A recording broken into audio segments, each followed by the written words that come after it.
America, the UK and France launch an assault on Syria in response to an alleged chemical attack in eastern Ghouta.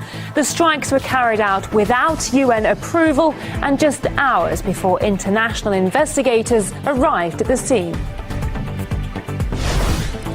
Russia's foreign minister says the kind of poison Sergei Skripal and his daughter were exposed to in the UK may have been misidentified. And tensions run high near the French city of Nantes, where squatters and police have clashed throughout the week over forced evictions. Well, as we can see behind us, the CRS and the police have come into another Zadis point. This is a point where a couple of dozen people were trying to hold off. As you can see, the police are pushing them away.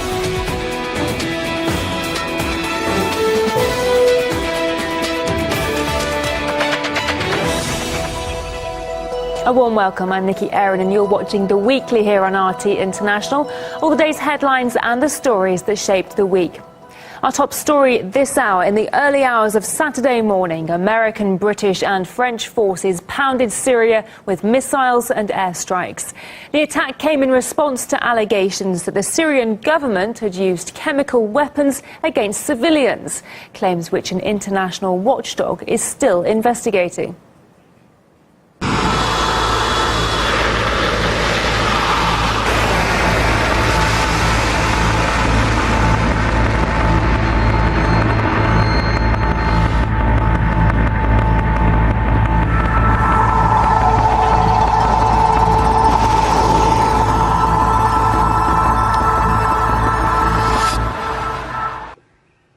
As for Donald Trump, in his first tweet after the attack, he thanked the US allies, saying the strikes were perfect and there could not have been a better result. But despite Trump's enthusiasm, the legal basis for the move seems to be lacking. Igor Zhdanov explains. A perfectly executed strike. If we've learned one thing from Trump's tenure so far, it's that he feels he can do as he pleases. This week's strikes on Syria are a textbook example of how far this can go. To batter a sovereign country with over 100 retaliatory missiles in response to a chemical attack, you'd have to be 100% sure that that attack happened. Instead, America's conviction was built basically on online video and sources. This conclusion is based on descriptions of the attack in multiple media sources, the reported symptoms experienced by victims, videos and images showing 2 assessed barrel bombs from the attack, and reliable information indicating coordination between Syrian military officials before the attack. Well, my colleague Ken Delaney and I have learned today that the U.S. now has blood and urine samples from some of the victims of this attack in Syria last weekend, and that those samples, according to U.S. officials, tested positive for chemicals. Toxin samples, verified witness and victim accounts provided by a UN-backed chemical organization would have served as rock-solid proof. But Trump apparently figured, why bother launching the strikes just hours before the OPCW probe on the ground was scheduled to start. Experts are bound to proceed with the investigation anyway, but in the face of the strikes, they are presented with an additional challenge now, holding up the very relevance of the probe. Another obligation for an attack of this kind, UN approval. But that's not a chapter of international law for Trump, just a nuisance. It is my duty to remind member states that there is an obligation, particularly when dealing with matters of peace and security, to act consistently with the Charter of the United Nations and with international law in general. The UN Charter is very clear on these issues. But even with the UN brushed aside, the US Congress has to give the green light for the attack. On paper, it turns out, the Defense Secretary's promise to run the decision with the lawmakers was empty. It is hard to find a legal justification for that military strike in Syria absent congressional approval. So whatever you decide to do, I would hope you would include the legislative branch. We will be reporting to Congress. And finally, allies. In ideal circumstances, they'd be rallying en masse beside Washington, unleashing their joint wrath on the enemy. This time, most US partners, while giving their verbal support, have sought to avoid complicity. We must say, as we Italians always have, that if we need a long-term solution to the Syrian crisis, we not only need to respond to crimes, but first of all work towards peace. Germany will not take part in possible military action. I want to make it clear again that there are no decisions. But we see and support this, that everything is being done to send a signal that this use of chemical weapons is not acceptable. None of the formal boxes checked, but the mission is accomplished. Ignoring all the illegalities and almost deliberately rushing headlong into war, Trump has once again shown the only right way is his way. Virginia Senator Richard Black told us that Congress, if asked, would never have approved a strike on Syria. The Congress would not. Once the people had an opportunity to have a voice, there is no way that they would have approved an attack on Syria. If you tried to prosecute Syria for this in a legitimate court of law, you could never get a conviction. I will tell you, I'm a prosecutor. We do not know whether chemicals were used or whether this was just a fabrication. And if they were used, we have no earthly idea who used them. But we do know just logically, there was no motive whatsoever for Syria to do it. First of all, they had conquered Jaish al-Islam in Douma. They were leaving. They were finished. The war was, the battle for Douma was over. And so the idea that at that precise point gas would be fired is childishly absurd. Russia has slammed the US-led strikes on Syria as an act of aggression and called a UN Security Council meeting. At the meeting, Moscow proposed a draft resolution calling for members to condemn the attack as a violation of international law. It also demanded the US and its allies cease their aggression against Syria and provide conditions for an OPCW investigation. But after a heated encounter, the draft was quashed. Paris, Washington and London chose to ignore all calls for sanity. You have nothing but disdain for the UN Charter and the Security Council, which you are using in your illicit aims. The UN Charter wasn't conceived to protect criminals. Our action absolutely corresponds to the goals and values proclaimed in the Charter. The US and its allies continue to show blatant neglect of international law. I will take no lessons, Mr. President, in international law from Russia. You don't treat the Security Council seriously. You don't work to its guidelines. You don't talk to us, and you don't consult us. The time for talk ended last night. The United States is locked and loaded. When our president draws a red line, our president enforces the red line. The US says it is ready to shoot and it's locked and loaded. We are sad and concerned to hear this. We know that they have aircraft, satellites, smart missiles and a nuclear weapons arsenal. Now we also know that they have disdain for international law. We are prepared to sustain this pressure if the Syrian regime is foolish enough to test our will. Is this how you want international affairs to be conducted now? This is hooliganism, and not minor hooliganism, since we are talking about major nuclear powers. While people around the world have expressed their anger at the actions of the US and its allies, hundreds marched in France, Germany and America to denounce the strikes against Syria. The United States has no right to send these airstrikes over to Syria, and its allies have no right to do so either. They can't just bomb any country that they wish. After the airstrike was launched, I couldn't bear the pain I was feeling, and I couldn't just sit silently in my home knowing all that was happening. We can and must stop Macron. What else should we do?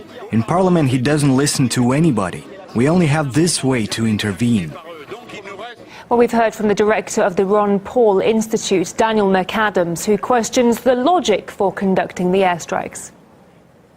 Well, it's really a matter of simple logic. If indeed that was the case, why not wait for an investigative body to come? If the U.S. has known it for a long time this was a chemical weapons facility, why not notify the OPCW in the first place? And most of all, if this was a factory producing chemical weapons and you want to punish Assad for allegedly using chemical weapons, why would you hit a chemical weapons factory and disperse all of the sarin gas or whatever they have manufactured there along to the civilian population? Are you not doing just what you've accused Assad of doing? Russia's foreign minister says the type of poison a former double agent and his daughter were exposed to in the UK last month may have been misidentified. Sergei Lavrov cited the recent findings of an independent Swiss laboratory that analysed samples from the scene. In a recent development, the Swiss lab says it's down to the OPCW to have the final say. The analysis is more consistent with the use of the poisonous substance BZ. None of these facts, and nothing at all about BZ, was mentioned in the final OPCW report, which was presented to its executive board. We request that the OPCW explain why such information and the conclusion of the Spies laboratory was omitted from the final report. Well, the BZ nerve agent is an incapacitating toxin developed by the US military back in the 1950s. It's a harmful crystalline powder which may cause confusion, difficulty seeing and disorientation. Now, BZ has never been manufactured in Russia or the Soviet Union. However, the UK was quick to blame Russia for the attack, naming the Novichok nerve agent, which was initially developed in the Soviet Union. The International Chemical Weapons watchdog, the OPCW, confirmed those findings too. Our correspondent Murad Gaziev takes a closer look now at the allegations being levelled at Russia. There was no trial, no discussion, no evidence, no proof. There was only judgment and punishment. It is highly likely that Russia was responsible. We do hold Russia culpable for the attempted murder. The pundits needed even less. The name Novichok sounds Russian, means Russia did it. They've established that it is Novichok, and that is, by definition of the translation of the name, which means newcomer, part of a program in the Soviet Union in the late 70s and 80s. The point's made. There are a lot of questions to ask of this whole mess. But over the last few weeks, we've interviewed dozens of chemists, experts and military specialists. And here are their biggest gripes. The Novichok nerve agents are no secret. They haven't been so in decades. Here they are, excerpts from the books and studies available to the public. Neither the formula nor the chemicals are any more Russian than air itself. For years now, researchers have published studies and theses on the Novichoks, which there are dozens and dozens of, many developed in different countries. In 2007, a US author published a paper on numerous chemical compounds. We were interested because of their toxicity. The author united them under the Novichok system. There are more than 60 compounds here, and they have all been indexed. Since then, these formulas, or some of them, have appeared in various publications constantly. You simply cannot say they are a secret. There's more to it. If you suspect a potential adversary has made a new discovery, you have to do the same in order to study the new substance and make antidotes. It's true to say that Russia is not the only country being able to synthesize a few grams of Novichok. In the late 90s, all intelligence services in the West worked on Novichok. So I'm not surprised that in France, in UK, in the United States, they have this kind of information that could explain the speed in which the product was identified. And there's a whole lot of nerve agents to go around, with more being discovered, undeclared nerve agents. Anytime a country, and there are many, discovers the properties of a new chemical structure, its toxicity or chemical weapon potential, they must immediately, according to the convention, register it with the OPCW. But no country does so. And it really isn't as difficult as it may sound. If it's really a Novichok we are dealing with, it's not a real problem to synthesize that kind of nerve agent. All the necessary components are easily available on the open market. Any specialist in organic chemistry would be able to make it. Though every expert we talked to said that you need serious expertise and substantial funding to make pure nerve agent.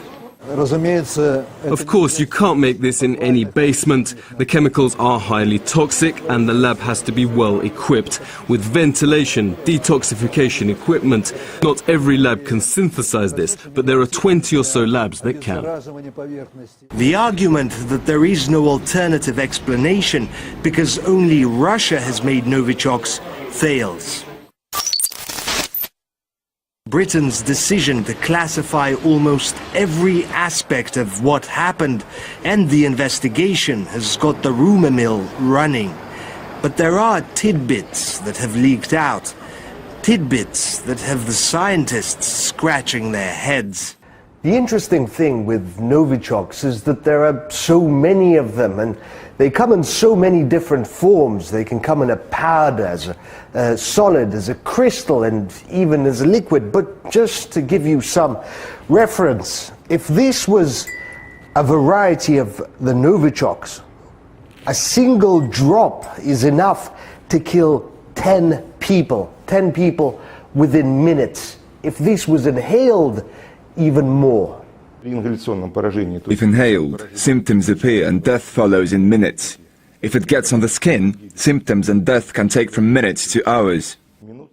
At first, one might think that the Skripals could only have survived because the dose had to be very small. But the reported symptoms don't match. They're simply missing. If indeed this was a Novichok nerve agent at work, the Skripals were very fortunate. British medics must have realized quickly what was at work here, or else have a miracle cure for unknown nerve agents. There's no other explanation. Well, as we heard, the UK and Russia are head-to-head on a number of issues at the moment, not least the Skripal case. And it's having a knock-on effect with high-profile figures like the British royal family boycotting the 2018 World Cup in Russia. But even that hasn't deterred a dedicated band of Arsenal fans from travelling to Moscow this week for a crucial European Championship match. After the break, we meet up with one of them.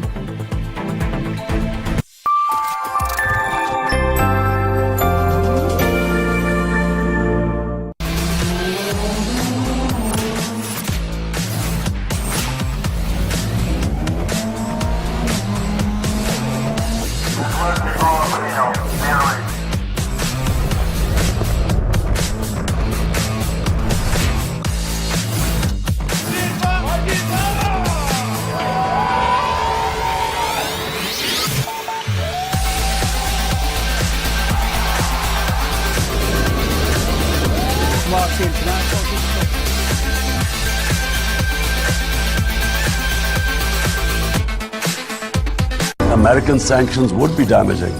But, I mean, is this justice? Is it fair? Is this how US would use a country like a tissue paper, and when it thinks it doesn't need it anymore, it just casts it away? I think it's very immoral.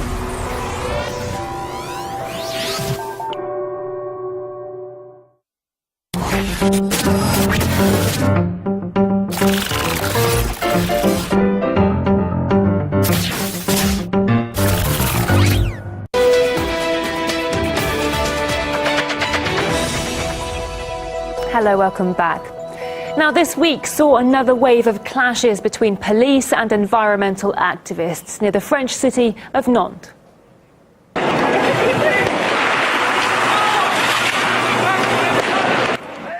Tensions in the area have escalated since the deployment of thousands of police officers earlier in the week.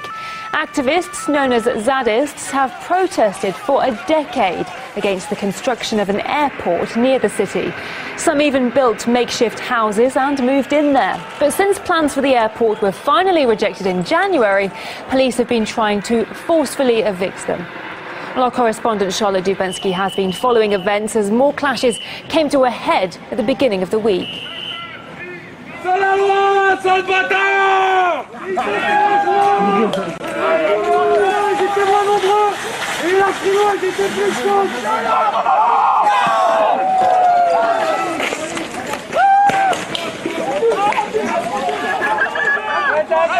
This land was scheduled to be part of an airport development. Many people were against that. People moved into the land, they took over, they built a commune over many years. Many people say that this is now their family land, they farm here, and they want to protect it. The government said they had to be out by the end of the winter. They were given until last week to leave. They've been given an extra week's grace. And what's happening now is this is the battle between the police, the CRS or the government, and the protesters, the Zaddists, who say that this is their land and they will do anything they can to defend it. They've been throwing bottles, they've been throwing fire at the police, and the police have been responding in kind with tear gas. At times it felt like the sky was raining with tear gas here, and our colleagues, RT's video agency, were caught up in that tear gas.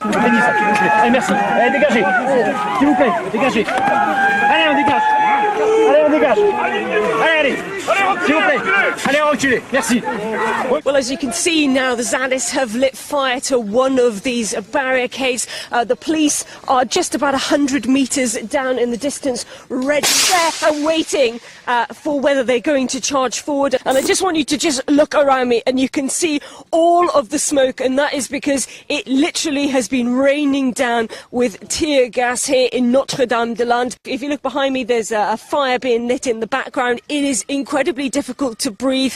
We keep being moved on by that tear gas. It's actually clawing at my skin because it hurts so much.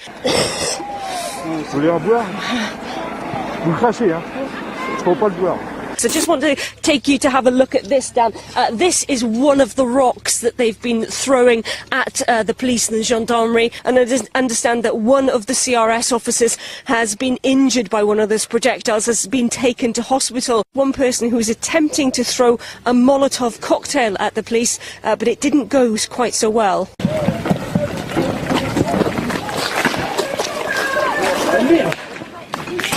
As you can see behind us, the CRS and the police have come into another Zaddist point. This is a point where a couple of dozen people were trying to hold off. As you can see, the police are pushing them away. There's tear gas in the air already. They've brought dogs in as well. They are absolutely determined that they will move the Zaddists away from this camp. We saw one lone man with a placard saying no violence. He was taken away by the police as he was trying to peacefully resist what's happening here. What we can see is the police are now trying to push everybody away, a tactic that we've seen earlier in the day where they utilise by getting rid of all of the Zaddists, all of the activists. They can then bring the bulldozers in to get rid of these buildings. This is sheer brute force by the state, and it is working because they are clearing this site, a site that's been occupied for many, many years. Zad could be over faster than many people thought it would be. The clashes are still continuing. The tear gas is still being spread. Well, we're here in the city of Nantes, which is about 30 kilometres south of Notre-Dame-des-Landes, where those clashes were taking place today as the police were going in and razoring the Zaddist homes and structures. Now, we've also seen those clashes from today come back out onto the streets tonight. There's been plenty of tear gas, and people are saying they are incredibly angry. Well, relations between the UK and Russia might be at an all-time low, but that hasn't stopped British football fans from travelling to Moscow for the UEFA Europa League. Ahead of the CSKA Moscow-Arsenal game on Thursday, British media ran threatening articles about what lay ahead for supporters. Well, RT's Issa Ali met up with one Arsenal superfan to see if the headlines were true. I'm just on my way to interview a very prominent Arsenal fan. I'm going to be asking him, when he travels to Moscow, does he have any fears regarding the political tension between the UK and Russia? Is he worried about things like hooliganism? And follow him throughout his trip. How do you feel travelling there in this context? Do you know what? I know that there's been a lot going on between the governments, but I think that's between the governments, and I'm a person that this is football. We're going for football. You know, if you listen to people around you in the UK, lots of people are coming up to me and say, Robbie, don't go there, you'd be mad. And then I ask them, have you been to Russia? And they say, well, no, I haven't. So I'm like, well, hold on, how can I get advice off of someone who hasn't even been there? There have also been concerns with regards to fan safety. So, for example, hooliganism and also racism. You know, you've seen things about Russia and things that have happened in Russia. I'm hoping that that's not going to be a problem. But I've been kind of encouraged because I've received emails from groups over there in Russia saying to me that, listen, Robbie, it's not nearly as bad as what it's made out to be.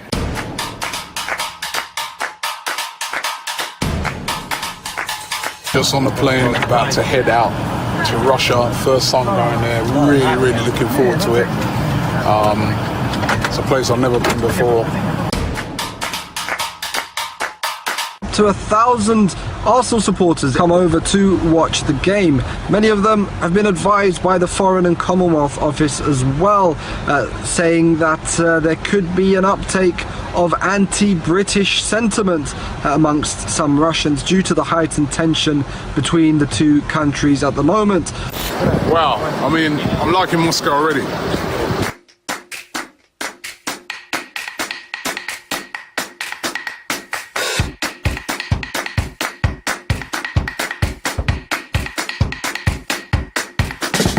And we've been worried about coming here because of political tension, but actually, it's all right. It's all right. There's no tension between us. It's politicians. Let the politicians get on with it.